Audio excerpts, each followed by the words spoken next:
دوباره خدمت همه شما بیننده های خوب و مهربان. امیدوارم که جور و صحتمند و سرحال باشید. بیننده های خوب و مهربان، همینطور بیننده ویدیوهای ما از کشور اسپانیا هستید و از شهر مورسیا. امیدوارم که جور و صحتمند باشید و همینطور بیننده ویدیوهای ما باشید. دیگه میریم سراغ جاهای دیدنی که برای شما خوبان ویدیو تهیه کنم و شما ببینید شهر مورسیا را که چقدر جای زیبا و قشنگ است. همینطور بیننده ما باشید دیگه.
نشان بدم تا ببینید.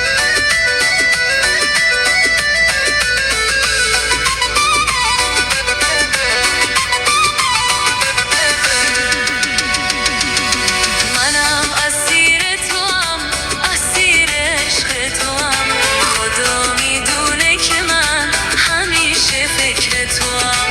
منم اسیر توام، اسیر عشق توام، خدا میدونه که من همیشه فکر دوستای توام. عزیز از اینجا ویدیو خود را خاتمه میدم که ویدیو ما زیاد طولانی نشه. امیدوارم که از این ویدیو لذت ببرید و همینطور بیننده ما باشید تا ویدیوهای خوب برای شما خوبان از جاهای دیدنی تهیه کنم. جور و صحتمند باشید، سلامت باشید.